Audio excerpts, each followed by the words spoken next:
Gaga, over this way! Gaga! So I walk in. Yeah. I have them take a picture with this a bit. And then I reveal? Yes. Okay, got it. Yeah, right when you know the sweetest spot. The Met Gala dazzles the world every year with glittering gowns, flashing cameras, and viral fashion moments. But behind the glamour lies something more sinister. This isn't just fashion's biggest night, it's a performance. How's the great? How's it going? It's an art form, but I got it. A performance of power, privilege, and pain. This is really loose. It needs to be like this, like where my body looks crazy. Like I need to kind of suffocate. Nothing you see is accidental. Every guest is selected. Every smile, calculated. Every outfit, engineered under pressure most people can't imagine. It looks like a celebration.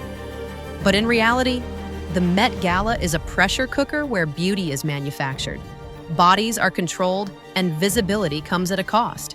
Here is Doechi mistreating her assistants as she did not want her outfit being out in the open before walking the carpet. Give me another, no, stop. Give me another umbrella, now. Another one, right there, and another one. I don't know. Need another one. Another umbrella. It's not about self-expression. It's about survival. It's told me to tape my feet into this shoe. And now my feet are stuck in the Oh my god, that's why. In an industry that rewards suffering with a spotlight, this is where the illusion starts to crack. And what lies beneath is far darker than it appears. I went to the Met Ball exactly one time. I found it a little scary, so I haven't been back. Every inch of the Met Gala is controlled. From the guest list to the gowns to the camera angles. It isn't fashion, it's choreography. And at the center of it all stands Anna Wintour, Vogue's editor-in-chief and the unchallenged gatekeeper of this spectacle. When you pick your outfit, do you feel a responsibility to run it by Anna first? Well, she told me exactly what to wear. Celebrities don't simply attend, they're chosen. Selected to project the right image at the right time for the benefit of the designer, the brand, and the institution behind it. The Met Gala is mad weird. For years, Kim Kardashian wasn't allowed through the doors. Her breakthrough came only when she arrived on Kanye West's arm in 2013. Now she's a fixture. But that access was earned through alignment, transformation, and complete submission to the system. Why, what do you need? I'm just going by myself. I'm scared. This isn't fashion as freedom. This is fashion as obedience. What you see on the carpet is just the final scene in a months-long production. Behind it are battles for placement, 16-hour fittings, exhausted stylists, and reshaped bodies. The looks hailed as iconic are often torturous to wear. Can't walk up the stairs. Are you going to be able to sit inside at the gym? Who knows? You'll figure it out. Who cares, guys? This is my third Met. Never been to the bathroom once because I've never been able to use it in my outfit. Exactly. It's easy to forget, watching from the outside, that these moments come at a cost. The pressure is immense. I'm gonna ride in a Sprinter and I'm going to stand the whole time, which is what I did last year too. I literally did not sit, not even for 1 second, until I got inside because the dress was so tight. We were convinced it was gonna rip once I got inside. A single fashion misstep can spark online ridicule for days. The right dress lands magazine covers.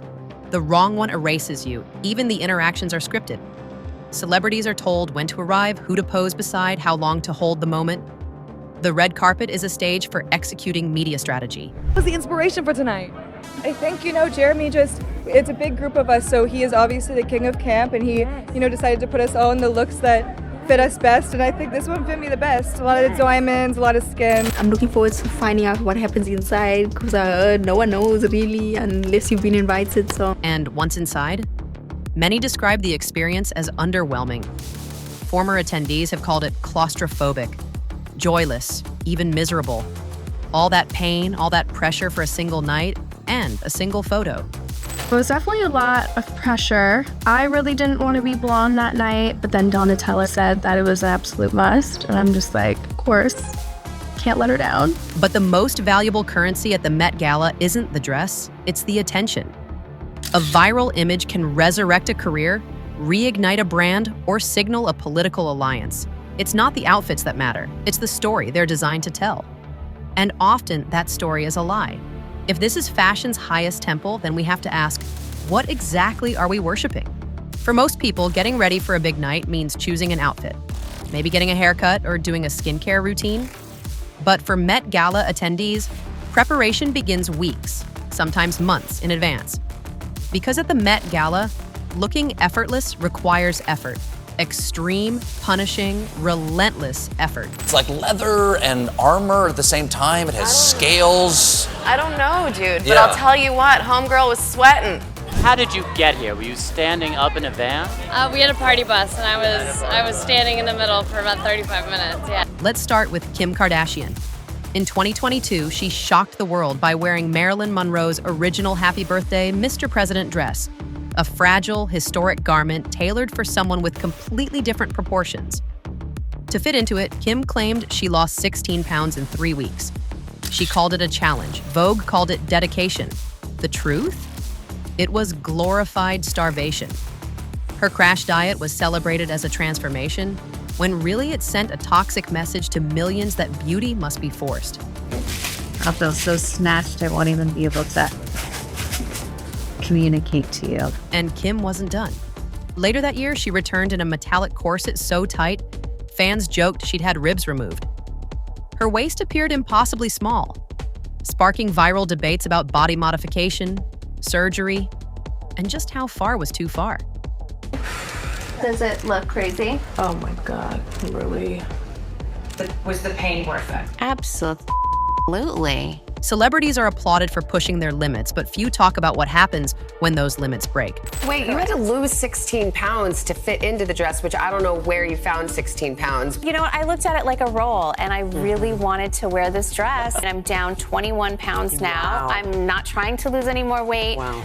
Designers love it when stars agree to be reshaped, reconstructed, rebuilt. The more dramatic the transformation, the bigger the media splash. And that attention, it's money. It drives brand traffic. It boosts social stats. It sells clothes. In this system, celebrities become mannequins with metabolisms. The goal is not to be human. It's to look like art. I'm terrified because it's my first Met. And while the celebrities endure it for one night, the audience absorbs the message for far longer. Teenagers, influencers, and fans watch these bodies and assume this is the standard. The Met fuels a culture of comparison, insecurity, and silent shame.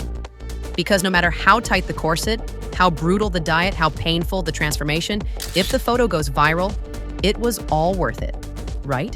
Behind the glittering gowns lies one of the most tightly guarded hierarchies in entertainment. The public can't attend. You can't just buy a ticket. Yes, seats start around $35,000, and full tables can cost hundreds of thousands. But the entry requires something rarer, approval. And that approval comes from one person, Anna Wintour. As editor-in-chief of Vogue and global editorial director of Condé Nast, Wintour governs the event. Every guest list passes through her, every designer, every brand, every celebrity. Public figures who break the unspoken rules, blacklisted. It's not a party, it's a chessboard, and Wintour is the queen. Who would you never invite back to the Met Gala? Donald Trump? You're coming next year. I can't wait. Within fashion, this power dynamic is well known. But to outsiders, it only becomes visible when someone crosses the line. Take Tina Fey. Is such a jerk parade. After attending, she publicly called the event a jerk parade where everyone was pretending to have fun. Every jerk from every walk of life. And her invite disappeared. And Amy Schumer? How was it? It was like I got through it. You know, it was like I felt good about how I looked on the thing, and then it was just uncomfortable. Like if I could have been comfortable, I would have stayed longer, but I was like out by 10:30. After publicly criticizing the Met Gala, she had to apologize to Anna so she could be invited to the event again. It's rude for somebody to go to somebody's party and then trash it, I guess. That kind of went viral, so I apologized to her and I said, you know, jokes and whatever, and she's like, you'll come next year. Tim Gunn was banned for something even pettier. Watching Anna Wintour being carried down 5 flights of stairs by 2 bodyguards, 2 big hulking men, from a fashion show. The story embarrassed her. His invite disappeared. Then there's Zayn Malik. After appearing in 2016 with then-girlfriend Gigi Hadid, he swore off the gala altogether, calling it self-indulgent and saying he'd rather be at home doing something productive. But the punishment isn't reserved just for critics. Sometimes it's for being too visible. In 2024, Italian model Eugenio Casnighi stationed at the top of the Met Gala stairs, unintentionally upstaged Kylie Jenner. Photos of the two standing together went viral, but it wasn't Kylie people were talking about. It was him. Too handsome, too noticeable, too distracting. The next year, he was gone. But when people took picture of the actual celebrity, not me, of the actual celebrity like Kylie Jenner, and I was next to her, of course I ended up in the picture. So basically they said, you made it about yourself, so we can't have you work there anymore, so I'm sorry, you got like laid off, fired, whatever you want to call it. Some celebrities are also subtly told which designers to wear to maintain brand relationships. This isn't fashion, it's propaganda. I have to ask, Rocky, when you pick your outfit, do you feel a responsibility to run it by Anna first? Well, she told me exactly what to wear. What's most unsettling is how willingly celebrities participate. Not necessarily because they believe in it, but because they're afraid not to. He was like, you're quite short, so no pants for you. So here we are. Skipping the Met Gala means skipping a spotlight. In a culture where visibility equals currency, that absence can cost you more than any dress. In 2017, leaked photos showed Bella Hadid and Paris Jackson smoking inside the museum's bathroom. Dakota Johnson lit a cigarette while Rita Ora snapped photos. Insiders say the bathrooms quickly fill with smoke, despite New York's indoor smoking ban. But laws don't mean much when you're wearing a $100,000 dress. There are no selfies inside tonight, but if you could sneak a selfie with anyone, who would it be? I'll sneak a selfie. What's a fine, really, when you've paid in suffering? But smoking is just the beginning. For celebrities, that lawlessness becomes a kind of release.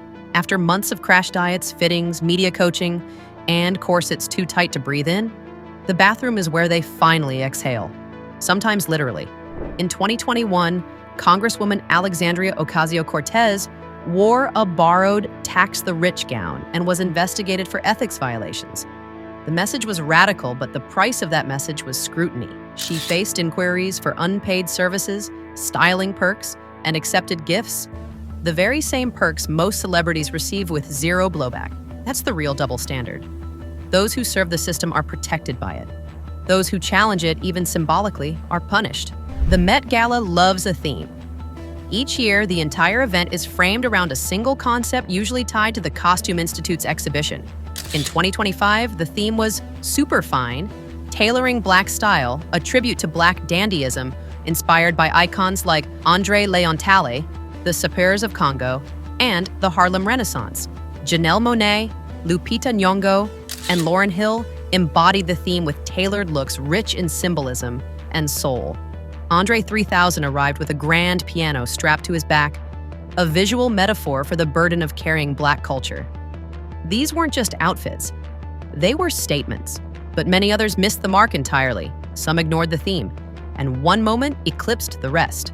Lisa from Blackpink arrived in a black Louis Vuitton blazer, tights, and lace underwear. But when fans zoomed in, they noticed something bizarre. Embroidered into the lace near her crotch appeared to be the face of Rosa Parks. The backlash was swift. It wasn't just offensive, it was surreal. One of the most respected civil rights icons reduced to crotch-level decoration at a gala meant to honor Black legacy. All while Lisa literally sat on her face. I could wear pants, but do we want to do that? Or, do we want to make something more crazier, more fun? And then this is what we decide. Louis Vuitton responded, explaining that the embroidery was part of a portrait series by artist Henry Taylor. But the damage was done. The optics were clear. The symbolism was careless. The tailoring disappeared. Instead, skin took center stage. Much like Lisa from Blackpink, Hailey Bieber wore a barely there Saint Laurent mini dress.